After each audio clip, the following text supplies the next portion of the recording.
नमस्कार। Debate central में एक बार फिर आप सभी का स्वागत है। मैं हूं संजय उपाध्याय।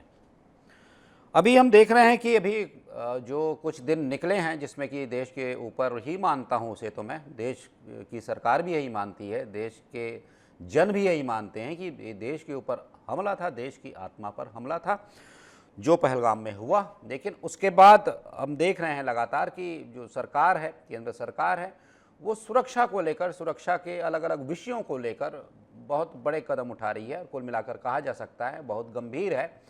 इसी क्रम में बहुत कुछ किया जा रहा है। बहुत से जासूस पकड़े जा रहे हैं जो देश की जासूसी कर रहे हैं, जो पाकिस्तान के लिए जासूसी कर रहे हैं। पता चल सकता है आने वाले दिनों में कि कुछ और भी देश हैं जिनके लिए जासूसी की जा रही है, शायद वो भी पकड़े जाएं। हालांकि सभी रडार पर हैं जैसा बताया जा रहा है, जैसे दावे किए जा रहे हैं। लेकिन इसी बीच एक और भी बड़ी पहल की जा रही है, वो यही है कि अवैध जो घुसपैठिए हैं उन्हें पहचाना जाए। पहले तो उन्हें चिन्हित किया जाए, फिर उन्हें बाहर निकाला जाए, दंडित किया जाए, आगे जो भी सरकार की प्रक्रिया हो। तो इसी क्रम में पूरे देश भर में ये आदेश दिए गए हैं। सभी राज्यों को ये कहा गया है कि ऐसे लोगों की पहचान की जाए और उन्हें पहचान कर फिर उनके ऊपर बड़ी कार्रवाई की जाए, जैसे कि न्याय संगत कार्रवाई है।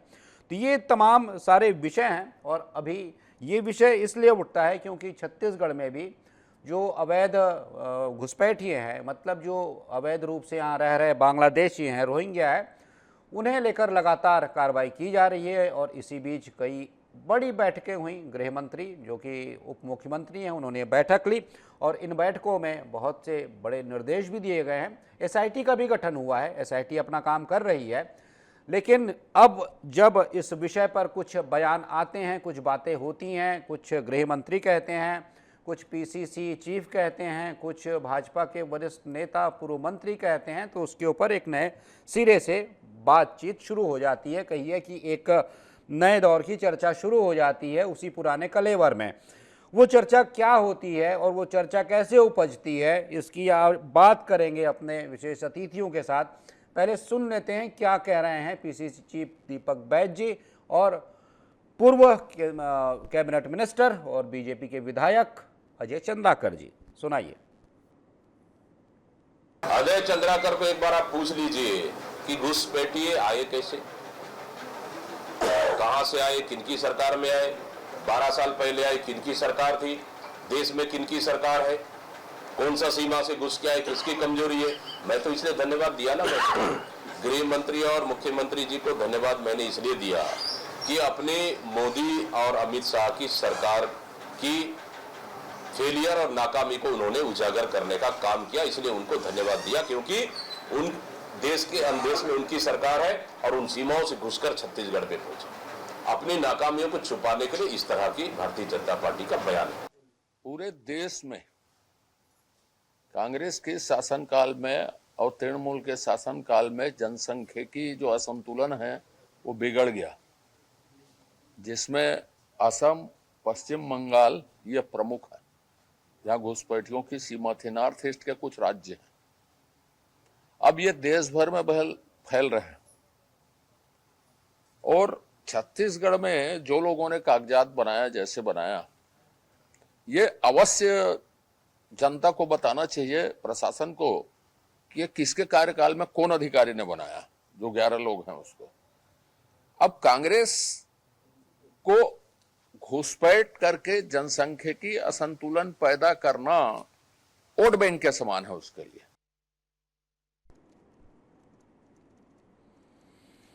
घुसपैठ तो हो रहा है, ऐसे घुसपैठिए पकड़े भी जा रहे हैं। लेकिन जैसा सवाल कह रहे हैं पूर्व कैबिनेट मंत्री अजय चंद्राकर जी कि ये किसने बनवाया, किसके शासनकाल में बना, और शासनकाल में बना किसने बनवाया, वो कौन था जिसने ये बनाया। ये प्रक्रिया जब चली तो एक तो कोई ऐसा बिंदु है नहीं कि यहाँ से शुरू यहाँ ख़त्म, ये तो प्रक्रिया है और प्रक्रिया चलती है नीचे से ऊपर तक। तो ये सब कुछ कैसे हुआ, इसकी भी जांच की जानी चाहिए, यही कुछ कहा जा रहा है।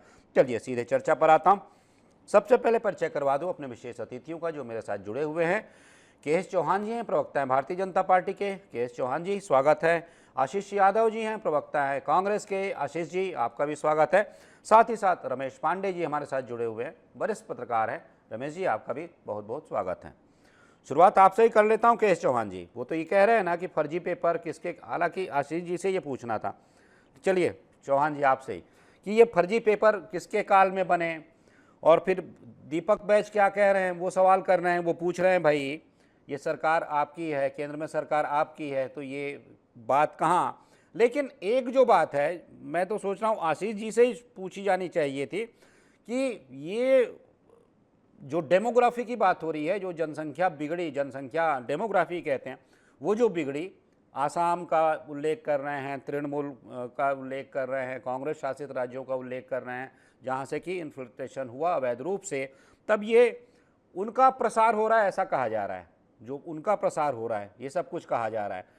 तो ये सब कुछ अगर सामने है तो क्या ये जो घुसपैठ है इसे किसी एक कालखंड में बांध कर रख देना ठीक है, या फिर शुरू से देखा जाना चाहिए ये कब से शुरू होता है, कहाँ तक पहुँचता है, और अभी भी अगर हो रहा है तो कैसे हो रहा है?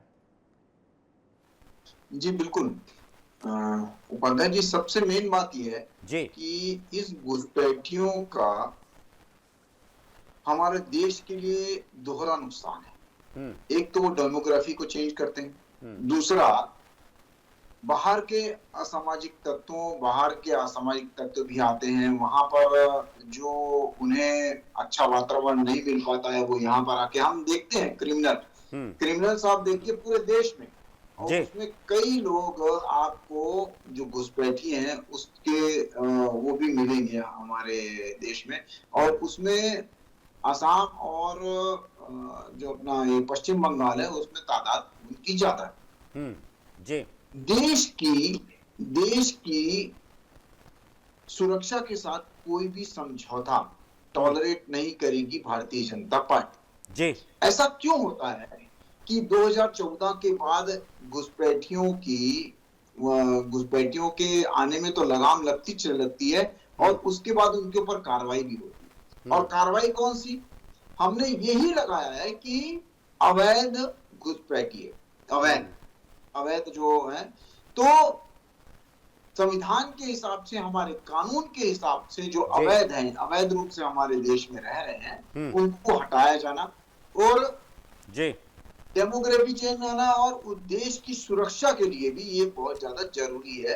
क्या कांग्रेसी नेता ये नहीं चाहते हैं? तो मैं आपको बता दूं कि वो नहीं चाहते हैं। क्यों? क्योंकि एक बहुत बड़ा वोट बैंक जो है वो इनके साथ जुड़ा हुआ है, क्योंकि उन्होंने ही सुविधा दी, जैसे हम पश्चिम बंगाल में देखते हैं, जैसे हम आसाम में कुछ राज्यों में देखते हैं। तो ये सभी चीजें जब देखते हैं, और उसके बाद उन्हीं के हिसाब से जब सरकारें चलती हैं, तो वो क्यों चाहेंगे कि हम हमारे को इनकी तरफदारी करना चाहेंगे? उनको देश की सुरक्षा के साथ, उनको देश की डेमोग्राफी के साथ कोई लेना देना नहीं है जी। ये, और बिल्कुल जैसे कि हमारे अजय चंद्राकर जी ने बोला कि इसकी जांच होनी चाहिए। क्यों? किस कालखंड में था? मतलब ये आप ये कह रहे हैं जांच होना चाहिए, आप कह रहे हैं चौहान जी, लेकिन आप ये पूरी तरह से कह रहे हैं कि ये जो है इनसे सीधा और पूरा फायदा कांग्रेस को ही है, यही कह रहे हैं आप? बिल्कुल, आप बिल्कुल नहीं है। बिल्कुल आप नहीं, आप खुद देख लीजिए ना, सबसे ज्यादा घुसपैठी कहाँ पर है? सबसे ज्यादा घुसपैठी कहाँ पर है?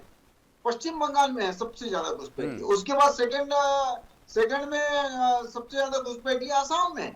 तो ये जब देखते हैं हम लोग, तो वहां पर सभी चीजें नजर में आती हैं कि ये पॉलिटिकल माइलेज देने के कारण ये सभी चीजें किए जा रही हैं। ठीक है Ashish ji, political mileage vote bank, यही कह रहे हैं आशीष जी। अजय चंद्राकर जी भी कह रहे थे कि भाई वो जो सब कुछ हुआ है आप देख लीजिए, समझ में आ जाएगा, वो डेमोग्राफी देख लीजिए आप, कैसे क्या कुछ बदला आप देख लीजिए। आशीष जी।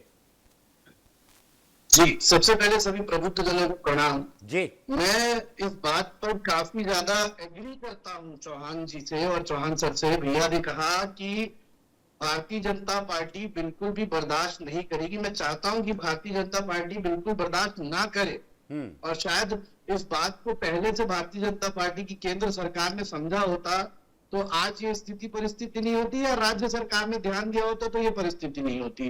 माननीय अजय चंद्राकर जी, पूर्व मंत्री मैं उनकी बात का आजकल ज्यादा बुरा नहीं मानता हूँ, क्योंकि उनकी काफी महत्वाकांक्षाएं अभी बची हुई हैं उनके लिए। तो कुछ भी आजकल बोलना चालू कर दिए ऐसा लग रहा है। देखिए, उन्होंने कहा कि पिछले 5 साल में भूपेश बघेल की सरकार में घुसपैठियों को राज्य में भरा गया।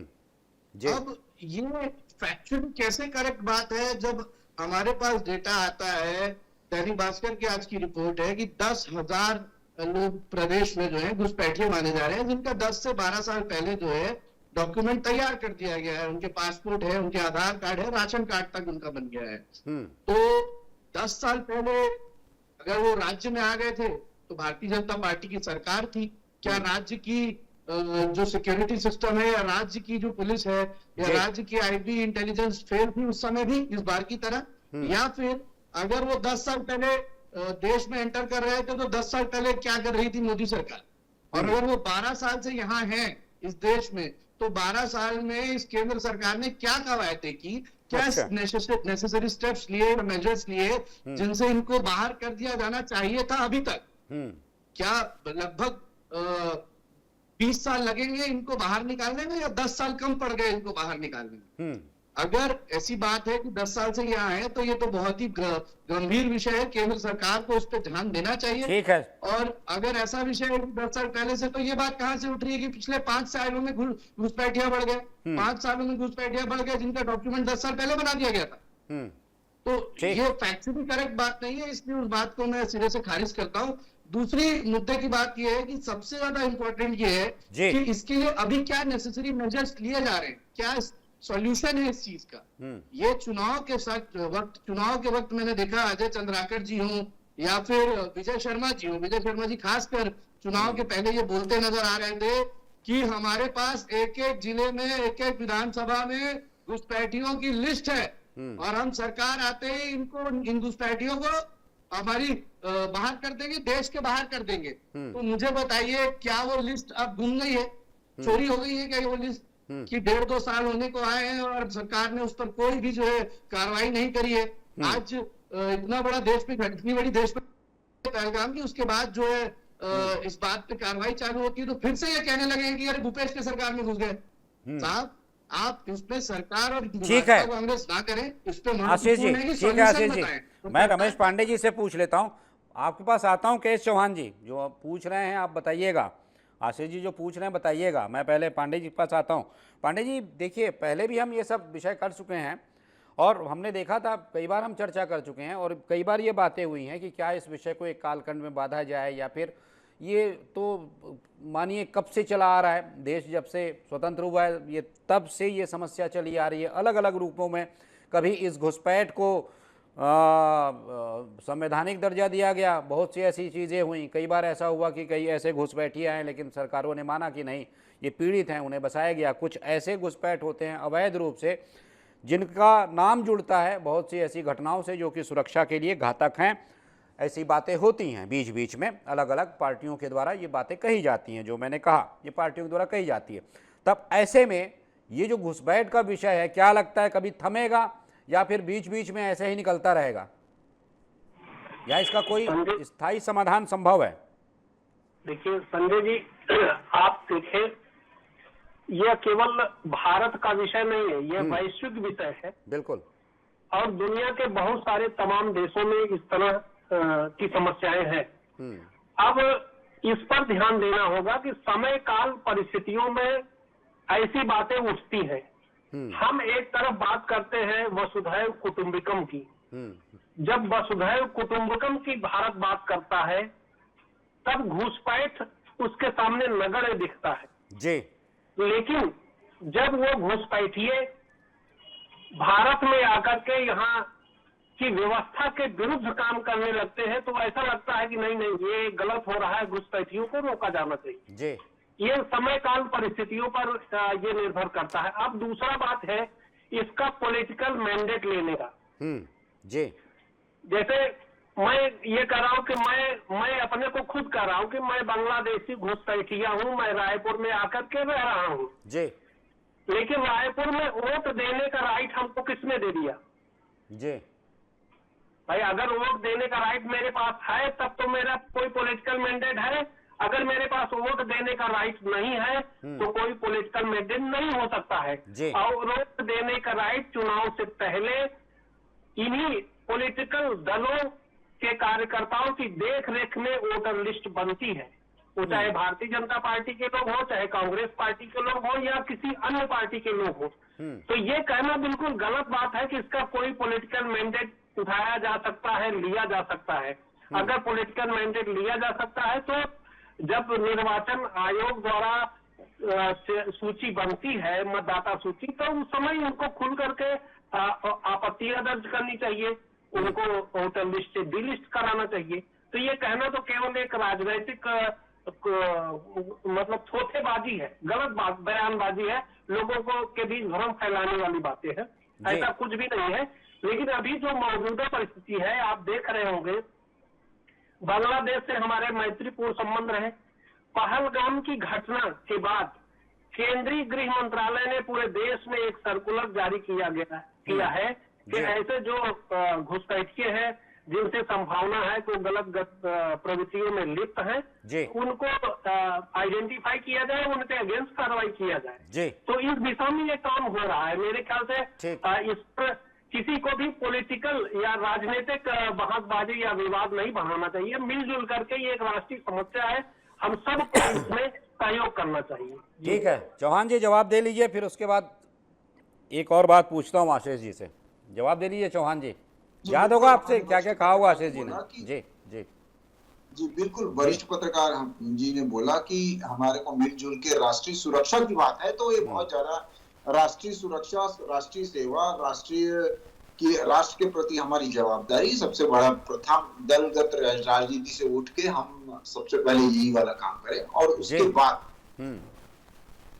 जैसे आशीष जी ने बोला कि ये कब के आए थे और कब के नहीं आए थे, तो आशीष जी इसका हमने अनुरोध किया है कि ये छानबीन की जाए और कब आए हैं और इसके पेपर कब बनाए गए हैं और कौन से अधिकारी ने बनाया है, वो सब बनाया जाए और उसकी देखा जाए और उसकी तहकीकात की जाए। सबसे मेन पॉइंट क्या है उपाध्याय जी मालूम है कि इस टाइप की कार्रवाई भारतीय जनता पार्टी आती है उस राज्य में क्यों होती है या देश में क्यों होती है, ये देखना जरूरी है। क्या केरल में चल रहा है, क्या पंजाब में चल रहा है, क्या आसाम में चल रही है इस टाइप की कार्रवाई, क्या बांग्लादेश में चल रही है? तो नहीं। क्या कर्नाटक में चल रही है इस टाइप की कार्रवाई? जी नहीं। घुसपैठियों की कार्रवाई इन सब राज्यों में नहीं चल रही है। इसका मतलब क्या है? इसका मतलब ये है कि बिना वोट की राजनीति के ये कोई भी कदम उठाएंगे नहीं और कोई भी कदम पीछे भी नहीं हटाएंगे। तो बिना वोट की राजनीति के पूरी सभी चीजें जो हैं वोट के चश्मे से ही ये लोग देखते हैं। राष्ट्र इनके लिए कुछ नहीं। राष्ट्र, अभी एक बात बताइए, इस टाइप की कार्रवाई मध्य प्रदेश, राजस्थान, छत्तीसगढ़ या भारतीय जनता पार्टी के ऐसे जो भारतीय जनता पार्टी शासित राज्य हैं उसमें क्यों चल रही है? दूसरे राज्यों में क्यों नहीं चल रही? इसका ये सवालिया निशान है। ये क्या दर्शाता है? इसका माइलेज किसको मिल रहा है? इसका माइलेज गैर भारतीय जनता पार्टी की जो पार्टियां हैं, जैसे टीएमसी हो गई और कांग्रेस हो गई, वो उनको मिल रहा है। और उसके बाद मेरे साथ जो प्रवक्ता बैठे हुए हैं आशीष भाई, मेरे को सिर्फ ये बता दें कि क्या आप सीएए एनआरसी के खिलाफ हैं या आप उसके पक्ष में हैं, ये आप मेरे को बता दीजिए। अच्छा। इसी से, और क्या आपके पूरे नेता सीएए और एनआरसी के खिलाफ हैं या पक्ष में हैं, ये बता दीजिए। और ये सीएए और एनआरसी क्या हिंदुस्तान के, क्या हमारे भारत के पक्ष में है कि नहीं है, ये मुझे बता दीजिए। ठीक है, चलिए आशीष जी मैं आपसे बात कर लेता हूँ। हालांकि ये विषय कभी आएगा तो इस पर चर्चा कर लेंगे, ये भी एक विषय है, बड़ा विषय है। लेकिन आशीष जी एक बात बताइए, ये जो बातें देखिए आप भी समझ रहे हैं कि या फिर कह लीजिए एक ऐसा परसेप्शन कर दिया गया है या फिर वो दिखता है सब कुछ कि भाई ये फलाना अगर समुदाय यहाँ पर रहता है तो ये तो कांग्रेस का वोट बैंक है। अब मान लीजिए परसेप्शन गढ़ दिया गया हो या फिर कुछ ऐसा एक क्या बोलते हैं उसको, इल्यूजन बोलते हैं, वो एक जादुई आवरण बना दिया गया हो, लेकिन ये दिखता है सामने, लोग मानते हैं ये कि भाई ये है तो ये इनका वोट बैंक है। इनका भी वोट बैंक दिखता है। जहाँ पे कुछ दूसरे प्रकार के आपको दिखेंगे वहाँ पर दिखेगा, माना जाएगा, भले वो दे चाहे ना दे, लेकिन माना जाएगा इनका वोट बैंक है। बिल्कुल, वो तो तय है इस भारतीय जनता पार्टी और कांग्रेस के बीच। इसीलिए सवाल बार बार उठते हैं, जैसा आशीष जी कह रहे हैं, बता दीजिए अगर हो रहा हो तो, कि अब जितने भी कांग्रेस शासित राज्य हैं, क्या यहाँ पर वहाँ पर इस प्रकार की कार्रवाइयाँ चल रही हैं? अवैध जो घुसपैठिए हैं, जो बांग्लादेशी हैं, रोहिंग्याज हैं, क्या कुछ हो रहा है? इसलिए ये सवाल उठता है, और सवाल उठने का कोई दूसरा कारण नहीं है। आशीष जी, देखिए, सबसे पहली बात कि ये देश की सुरक्षा का मामला है, और देश की सुरक्षा के मामले पर भी अगर भारतीय जनता पार्टी राजनीति करने निकलती है तो केवल और केवल धर्म की राजनीति ही कर पाती है। ये कितनी जो है भयभीत करने वाली बात है। आप ये सोचिए, इस पूरे देश में अवैध नागरिकों के खिलाफ सख्त कानून कब लाया गया? जब सख्ती इस पे लाई गई 1986 के अधिनियम में जो है सबसे पहले केंद्र में सरकार रहते हुए लाया गया। आता हूं चौहान जी, इसके खिलाफ जो है हम इसके खिलाफ जो है खड़े हुए हैं। इसके साथ लोकल एलआईडी की ड्यूटीज में ये परफॉर्म्ड एक्ट है कि जो भी अवैध नागरिक दिखता है या कोई ऐसा नागरिक हो जो सिटीजन ऑफ इंडिया नहीं है, किसी भी तरीके से उसकी नागरिकता अवैध रूप से मानी जा रही है, उसे जो है बाहर निकालने का काम राज्य सरकार करती है। अब ये कह रहे हैं कि भैया ये देश की सुरक्षा का मामला है, और फिर उसके बाद मोदी जी बांग्लादेश भी जाते हैं और अडानी जी की सिफारिश भी कराते हैं कि बिजली जो है अडानी पावर से लेना होगा, नहीं तो जो है दिक्कत कर देंगे हम। उसके बावजूद वहां के मंत्री कहते हैं भाई हम नहीं लेंगे, हम तो प्रेशराइज किया जा रहा है, चलिए आगे बढ़ते हैं। उसके आगे जाने के बाद क्या होता है, ये कह रहे हैं कि कांग्रेस शासित देश में एक केंद्र सरकार है और एक प्रधानमंत्री है, तो देश के प्रधानमंत्री क्या विफल है, या देश के प्रधानमंत्री जो है असक्षम है क्या कि पूरे देश में ये कार्रवाई करे, और पूरे देश की केंद्र की फोर्सेज और केंद्र की एजेंसीज जो है इस पे काबिल नहीं है कि पूरे देश में एक कानून को लागू कर लिया जाए। ठीक है, इस पर आप जो है राज्य सरकारों को खड़े कर दे रहे हैं। अरे ले आइए भाई, ठीक है ठीक है।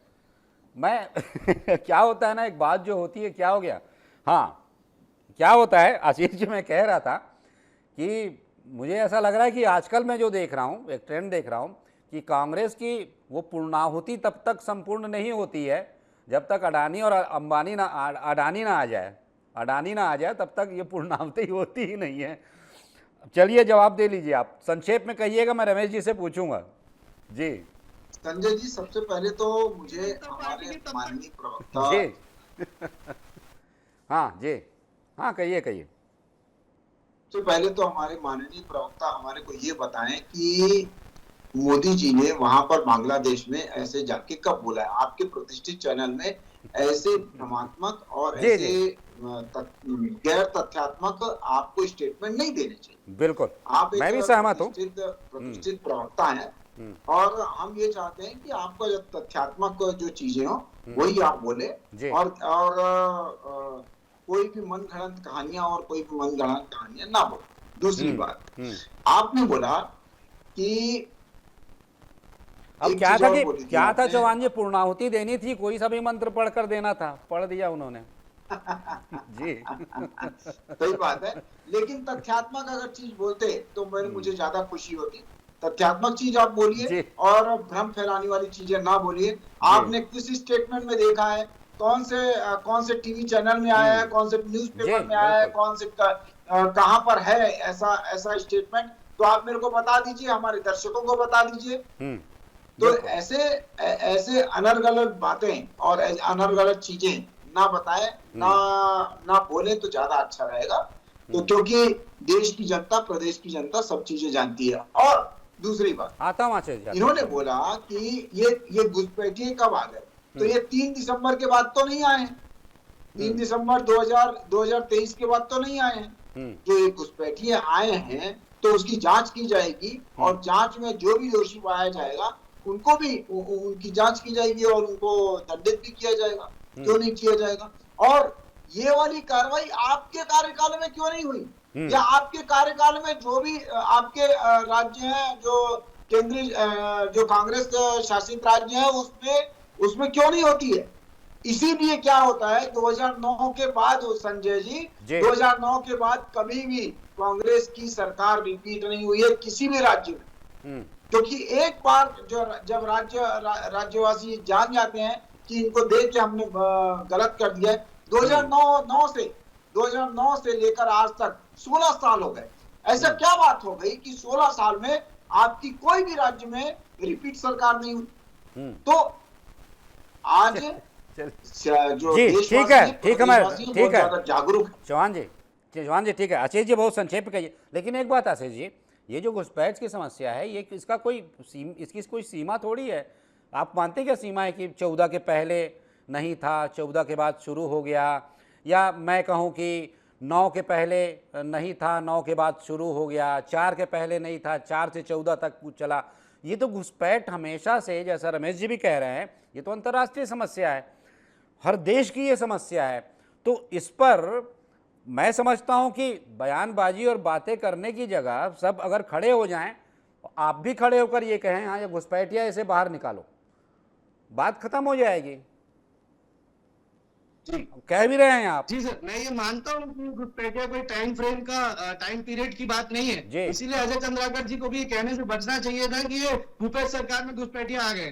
दूसरी सबसे प्रमुख बात ये है कि सबसे पहले ये बता दे मेरे को चौहान सर की, जब विजय शर्मा जी ने कहा था हमारे पास लिस्ट है, तो 1.5 साल से क्यों नहीं लिस्ट जारी हुई? मोदी जी की बात पे मैं ये कहना चाहता हूँ कि मोदी जी जो है ये कहना कि फैक्चुअल नहीं है। भैया उनका मंत्री चीख चीख कर चिल्ला रहा है, ऐसी कौन सी प्रेस कॉन्फ्रेंस मोदी जी ने कर दी या कौन सी प्रेस वार्ता में ये कह दिया कि वो आरोप जो मेरे ऊपर लग रहे हैं, जो आरोप लगाया जा रहा है वो झूठा आरोप है, हमने कभी भी अडानी जी की कोई सिफारिश किसी से नहीं करी है। ये क्यों नहीं कह देते विधान संसद में कह दे तो हम चुप हो जाएंगे।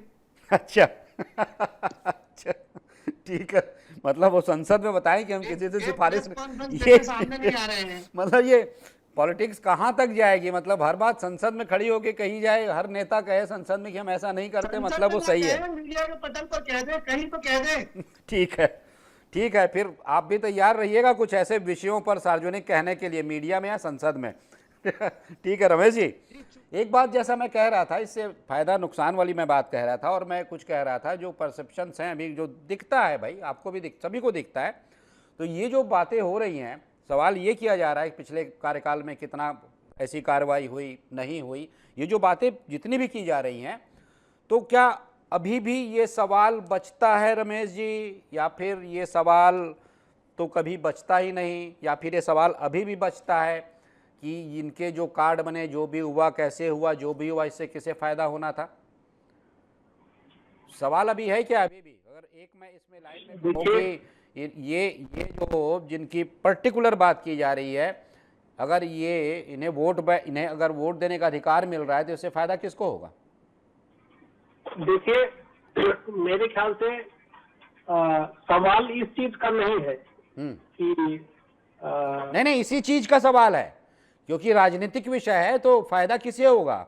ये बार बार कह रही है ना बीजेपी, वोट बैंक की राजनीति है, तो सवाल तो यही है, यही सवाल है कि किसे फायदा भाई? कोई दम नहीं है इस सवाल में। अगर कोई दम होता तो छत्तीसगढ़ में आज कांग्रेस की सरकार होती, देश में आज इंडी गठबंधन की सरकार होती। इस सवाल में कोई दम नहीं है। दम जहां है उस पर सवाल होना चाहिए, जो हमारे हित से भी जुड़ा है, आपके हित से भी जुड़ा है, देश के हित से जुड़ा है। अब जैसे छत्तीसगढ़ में बांग्लादेशी पकड़े जा रहे हैं, अवैध रूप से रह रहे हैं, और अवैध रूप से जो लोग रह रहे हैं उन लोगों ने वैध तरीके से कागज बनवा रखा है, डॉक्यूमेंट्स बनवा रखे हैं जी। तो कार्रवाई उन पर होना चाहिए जो हमारे अपने ही लोग हैं और पदों पर बैठे हुए हैं और गलत तरीकों को गलत तरीके से उनको डॉक्यूमेंट्री प्रूफ कर रहे हैं। उनको कागज किसने बनवाया, स्कूल से सर्टिफिकेट किसने दिया, कौन सा गिरोह काम कर रहा है, ऐसे लोगों पे काम करना चाहिए। मैं एक छोटा सा उदाहरण और जी बिल्कुल। अभी आपने यूट्यूबर ज्योति मल्होत्रा का मामला बहुत सुर्खियों में देखा होगा जी। मीडिया पर रोज ये छाया रहता है कि यूट्यूबर ज्योति मल्होत्रा के रिश्ते पाकिस्तान के फला अधिकारी से हैं, फला से हैं, फला से हैं जी। लेकिन अभी ये बात सामने नहीं आई कि उस ज्योति मल्होत्रा के भारत के किस अधिकारियों से रिश्ते हैं जो उसको जानकारी देता था और पाकिस्तान को डाइवर्ट करती थी। बड़ा सवाल ये है कि हमारे देश में जो बैठे ऐसे लोग हैं जो इस तरह से गलत रमेश जी, कर रहे हैं। रमेश जी मैं जैसा जानता हूँ, जैसा आपने ही पढ़ा होगा, जैसी जानकारी है कि वो कोई खुफिया जानकारी राव और आईबी इंटेलिजेंस ये सब जानकारियाँ नहीं भेजती थी। वो ऐसी चीज़ों की जैसे कि भाई वो मैं पढ़ रहा था उसमें, आपने ही पढ़ा होगा, जानकारियाँ कैसी होती हैं कि आप किसी बड़े धार्मिक स्थल पर जाएं तो उसकी रिपोर्टिंग का एक जो पैटर्न होता था, वो रिपोर्टिंग का पैटर्न वहाँ के धार्मिक और धर्म और संस्कृति से हटकर उसकी सुरक्षा को लेकर होता था कि यहाँ पर इतने सुरक्षा अधिकारी, ये ऐसे, ये सुरक्षा, वो सुरक्षा, मतलब ये चीज़ें कहीं पहुँच रही हैं। आप कहीं भी जाइए उससे रिलेटेड दूसरे उसके आयाम की जानकारी दी जाती थी, जितना मैंने पढ़ा है। संजय जी, आप भी रिपोर्टिंग से जुड़े हुए हैं जी, हम भी रिपोर्टिंग से जुड़े हैं। बिल्कुल। अगर सिक्योरिटी की व्यवस्था से जुड़े कोई रिपोर्टिंग करनी है तो हम उसको कैसे, हम तो कहीं से जानकारी भी जुटाते हैं ना। कोई हमारा सगा संबंधी होगा, कोई हमारा अधिकारी से लिंक होगा, वो जानकारी आती है तब हम रिपोर्टिंग करते हैं। आप भी जानते हैं। जी जी रमेश जी, असल में क्या है, आप भी हमें जानते हैं कि जब पत्रकार बनकर या यूट्यूबर बनकर कोई जानता है, कोई पूछता है, जानता है, तो आमतौर पर सहज भाव से ये सब बता दिया जाता है। ठीक है, लेकिन ऐसे विषयों पर भी सख्त होना पड़ेगा कि जब तक किसी की कोई प्रॉपर आइडेंटिटी ना हो, क्योंकि ऐसे ही अगर कोई यूट्यूबर बन गया, पत्रकार बन गया, बनकर उठकर चल दिया और पहुंच गया कहीं और उसे सब कुछ, लेकिन ये विषय अलग है, इस पर अलग से एक बार गंभीर चर्चा होनी चाहिए, करेंगे भी, कि भाई ऐसे लोगों को पहचाना जाए जो कि पत्रकार के भेष में या सोशल मीडिया इन्फ्लुएंसर के भेष में जो घूम रहे हैं और उनका लक्ष्य कुछ और है, वो कुछ और करने जा रहे हैं। इस पर भी हम चर्चा करेंगे, लेकिन चूंकि समय की बाध्यता है तो आज की चर्चा में सिर्फ इतना ही। आप सभी शामिल हुए, बहुत बहुत धन्यवाद। के एस चौहान जी, आशीष जी, बहुत बहुत धन्यवाद। साथ ही साथ रमेश पांडे जी आप जुड़े, आपका भी बहुत बहुत धन्यवाद इस चर्चा में शामिल होने के लिए। तो कुल मिलाकर यह विषय था जिसमें कि घुसपैठियों की बात थी, अपनी अपनी बात थी, अपने अपने पक्ष थे भारतीय जनता और पार्टी और कांग्रेस के। लेकिन विषय ये जो है, जो कहा जा रहा है, माना भी जा रहा है, दोनों दल मानते हैं कि ये विषय देश की सुरक्षा से भी जुड़ा हुआ है और अवैध घुसपैठ कहीं ना कहीं भारत के संसाधनों पर जो भारतीयों का अधिकार है उसे भी उनसे कम करता है, छीनता है, ये भी माना जाता है। और इस विषय पर सुप्रीम कोर्ट भी एक बार सीधी सीधी बात कर चुका है। तो चलिए इस चर्चा को यहाँ पर हम विराम देते हैं। आगे भी कुछ ऐसे महत्वपूर्ण मुद्दों पर बात करेंगे, विषयों को लेकर आएंगे। तब तक दीजिए आज्ञा, नमस्कार।